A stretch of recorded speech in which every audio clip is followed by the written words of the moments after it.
Yo, Alfonso, soy un artista, lo que hoy en día se conoce por multidisciplinar, pero alojado principalmente en lo que son los lenguajes visuales, fotografía, que es mi formación principal. Soy máster en fotografía por la Universidad Politécnica de Valencia y un poco como imagen podríamos decir que esa es la principal. Luego también recojo el lenguaje de vídeo dentro de mis proyectos y también la palabra, que desde el punto de vista artístico, la literatura fue donde, digamos, me inicié. Mi intención siempre ha sido, y mis deseos, pues trabajar de una manera transversal los lenguajes, porque de alguna manera lo que yo quiero contar, o desde mi pensamiento de lo real, un lenguaje no me es suficiente y necesito como triangular, ¿no?, esa especie de cosa sobre la que quiero yo tratar en cada momento.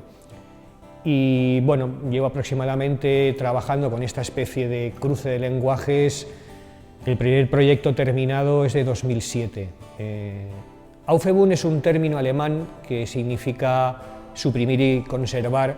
A mí me gusta la definición que da de él en la traducción Félix Duque, que dice que es asumir. Digamos que asumir dentro de lo que puede ser lo que debemos entender en España por el proyecto está muy bien, ¿no?, para lo que voy a explicar ahora.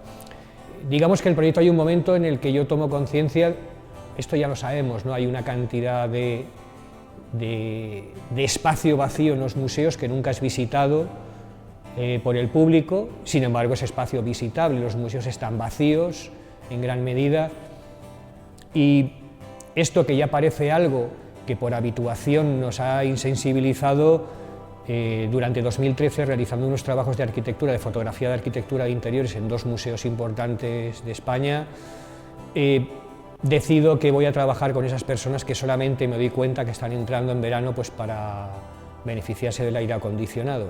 La idea es tratar de mostrar la dimensión de ruptura que hay entre el museo, la obra de arte y el público, que son las tres patas primordiales de este trabajo, ¿no? Reunirlos en una composición que excede la mera composición fotográfica hacia un diseño que tenga una estructura similar a lo que es una mecánica histórica, ¿no? De ahí que el Aufhebung, que lo emplea Hegel para definir lo que es su mecánica de cómo la historia avanza de la humanidad, un hecho niega al hecho precedente, un hecho histórico, y el siguiente hecho que se produce niega a su vez a este. De esta manera se produce una doble negación, que es una afirmación, lo que conocemos por tesis, antítesis y síntesis.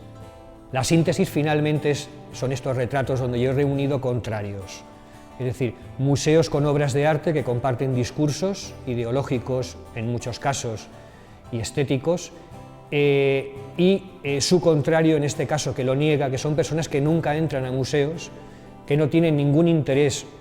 Estas personas las entro, tienen unas relaciones, después de unos estudios preliminares que yo he hecho, tanto de los espacios expositivos como de obras concretas de arte.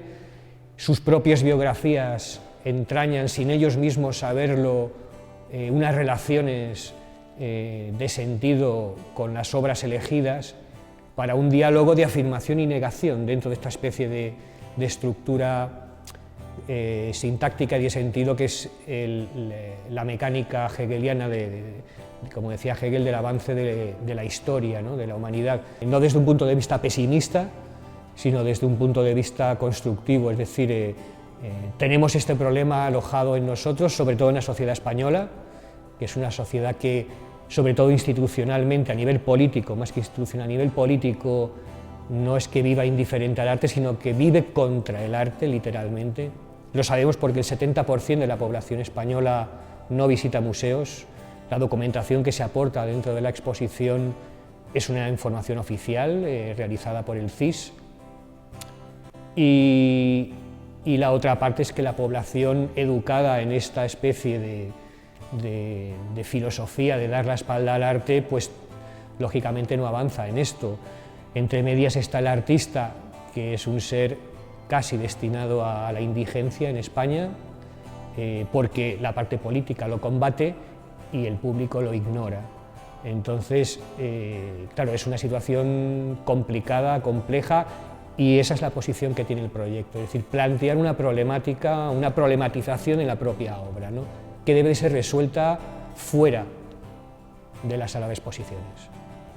El arte, de alguna manera, es lo que históricamente, en cada época de la humanidad, ofrece de una manera primordial una mirada crítica sobre el tiempo en el que vivimos. No solamente nos ofrece un plano estético bello o divertido o amoroso, sino que es aquello que cuestiona la dimensión de la existencia humana, y sobre todo en el arte postconceptual en el que nos encontramos actualmente, ¿no? Donde el arte ha llegado a cruzarse con todo tipo de ciencias humanísticas, ¿no? Sociología, antropología, filosofía, etc. Es necesario porque nos ofrece una mirada sobre un mundo muy complejo en el que vivimos actualmente, que es un mundo doble, ¿no? El mundo real, el mundo virtual y los restos que nos quedan de ficción del viejo mundo, ¿no? Por eso es importante acudir al museo. El museo es el sitio. No es que sea importante el museo, sino que no tenemos unas alternativas actualmente. Las salas alternativas, el Cubo Blanco, en su momento llamado así, bueno, y sigue siendo llamado así, siempre remite a un lugar parecido a la parte trasera de la cueva, ¿no? Donde se pintaban los animales que invocaban a los dioses, ¿no? Esto es una parte muy importante también que registra el significado del museo. Nos hemos quedado sin, ¿cómo diríamos?, sin la espiritualidad, en Occidente al menos, de lo divino, y lo único que nos queda es el conocimiento, pero el conocimiento aportado por la ciencia es un conocimiento casi al alcance exclusivamente de los científicos. Nosotros de la ciencia solamente percibimos la tecnología, ¿no? Por eso el arte es importante, ¿no?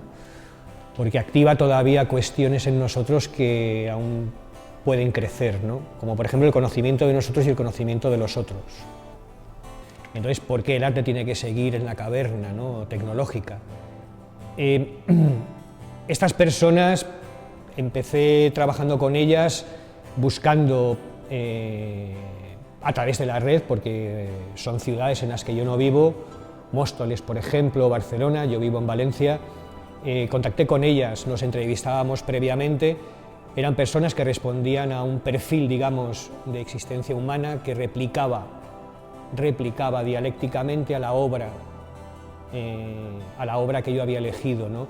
Entonces, estas personas nos veíamos previamente, yo acudía, hacía como mínimo 2 viajes a la ciudad, me entrevistaba con ellos, charlábamos, procurábamos conocerlos, pero no por aflojar los nervios que se hacen en grabaciones, sino porque efectivamente soy consciente de que necesito a los demás para poder existir yo.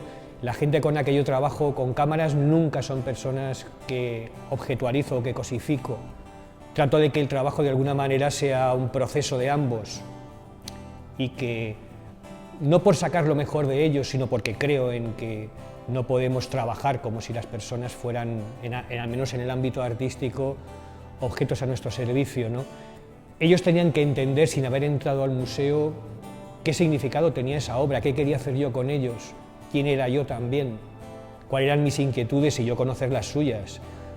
Al menos un mínimo, creo que no íbamos a hacer nada en común, ¿no? Entonces era muy importante que los dos nos conociésemos y que entabláramos un diálogo que fuera trascendente, más allá de lo que es la fotografía o la experiencia, digamos, ¿no? Esa es la base un poco del trabajo.